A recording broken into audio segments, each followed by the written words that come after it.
Hadi Nasrallah, who is an independent commentator of the highest rank, a man that reaches millions with the best of his work, focused on Syria, Lebanon, and global jihadist terrorism, which puts him right up my street, and I'm very glad to welcome him back to the mother of all talk shows. Hadi, welcome to the show. Hello, George. Thank you for having me again.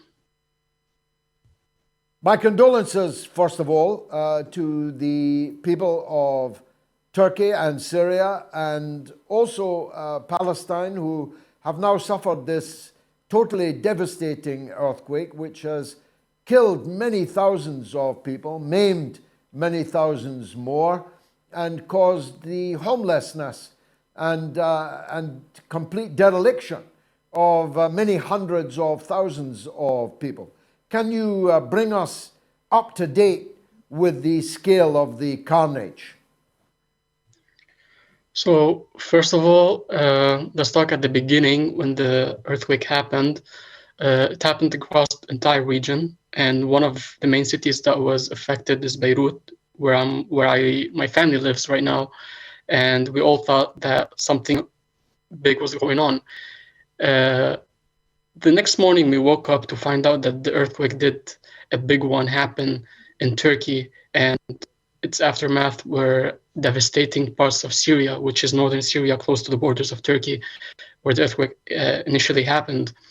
The devastation is horrible. A lot of cities cannot be reached in Turkey. There are still people stuck under the rubble alive. Unfortunately, now it's been 3 days, and a lot of them have been dying since day one, not just because of the lack of food, lack of medicine, but because the temperature is very cold. It reached in some areas in Syria and Turkey -5, and it started snowing, unfortunately, and a lot of ambulances could not get access to some cities. More than estimating more than 1,600 buildings in Aleppo alone has fell. That's other than the buildings in Idlib, who were devastated as well. In Syria, there have been a confirmation of 1,600 civilians killed. The total number with Turkey is around 11,000, as it was confirmed latest, and WHO estimated the numbers to rise and to become 20,000 people killed in both countries. I saw that UNRWA referred to 56,000 Palestinian refugees in Syria, whose camps I know myself personally very well. They also are in desperate need. So it seems that the whole situation in Syria is particularly dire because of the state of siege in which Syria is held. God bless Turkey and the Turkish people, but at least they have a state which controls all of its territory and which is not under siege and sanction, and is receiving a very great deal, as well they should, of international aid. But Syria not. Now, I mentioned earlier, and in my video I said, you may or you may not want to lift sanctions on Syria. If you're a sadist, you won't. If you are a demon, you won't. But other than that, how can anyone support continuing a siege and sanctions on a country that's just been devastated by an earthquake? I mean, if we're going to talk about the sanctions, the sadistic sanctions, demonic to be exact, because what the Syrians have been going through throughout the decade of war has been worsened 100 times because of the sanctions. There's a lot of things to talk about when it comes to that, but I want to just make clear about 3 main misconceptions that people are using to justify the sanctions on Syria. And one of them is saying that the sanctions are there to stop the war or to punish the war criminals, what they call. And just to make things clear, that the sanctions on Syria have been happening since 2004 under Bush in America, and that was 7 years before the war even happened in Syria. So there is a hegemony policy happening because of the sanctions. It's not about the war. It's not about punishing war crimes, because a lot of U.S. allies were committing horrific war crimes in Syria, and they still got funds and money and weapons. The second misconception here is that the sanctions do not affect humanitarian aid, which is very funny to me, because if you read the Caesar sanctions, yes, it does say that we're going to allow humanitarian aid to go into Syria, but there's a lot of process to go through that. And by the time you go through them, people will have already been killed. And the problem here is not just humanitarian aid.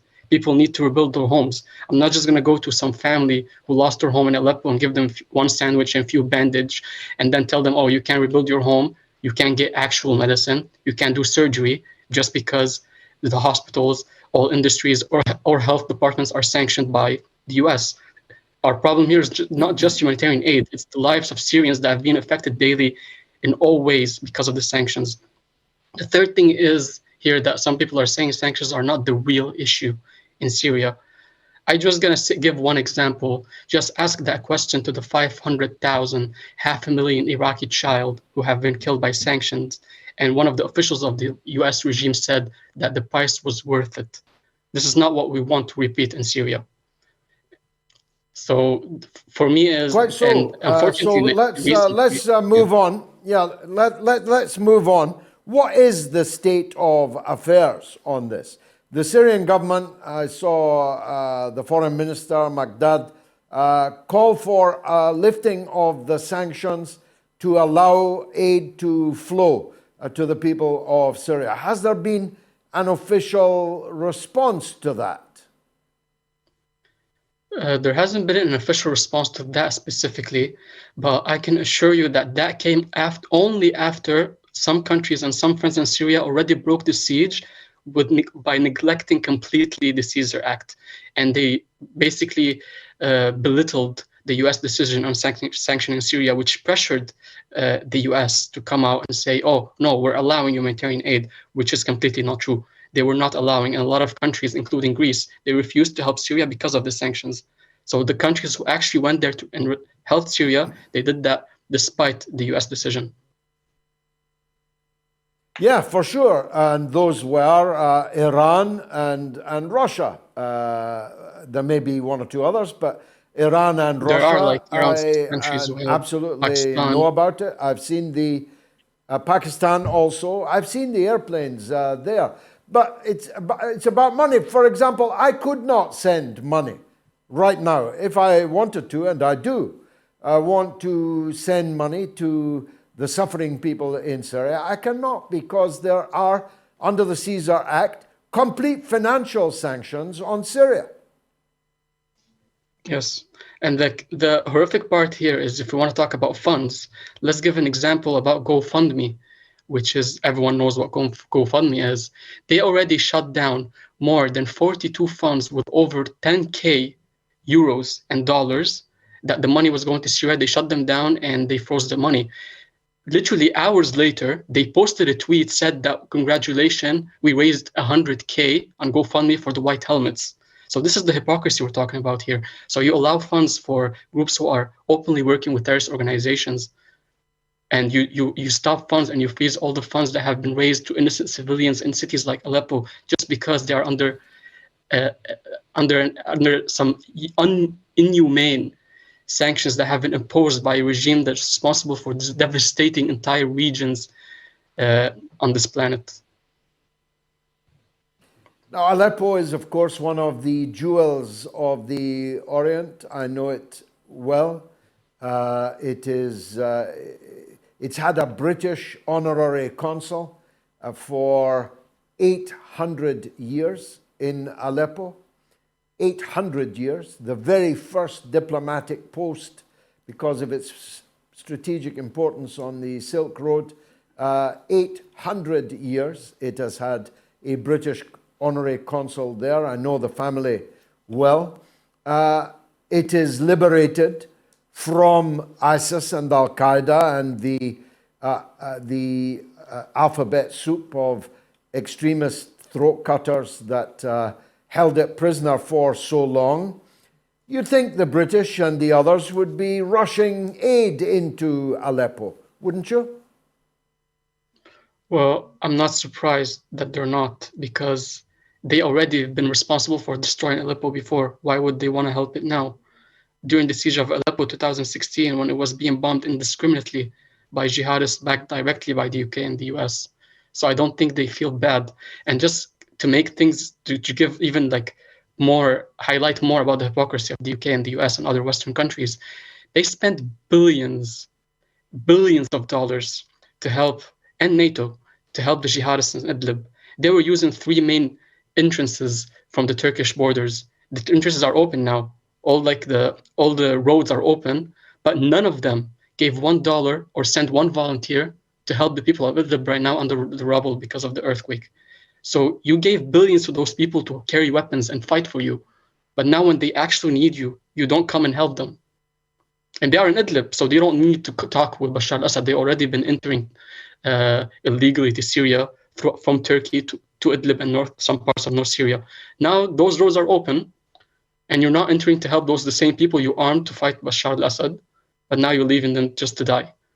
And a lot of Syrians in Idlib are criticizing that. They said, you made us carry weapons to fight for you, and now when we actually need you, you're not here.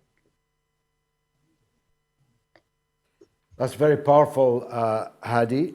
Is there anything that the audience can do, anywhere you can point them, to do what they can, what they're able to do, in the knowledge that it will directly go to help the people in Syria?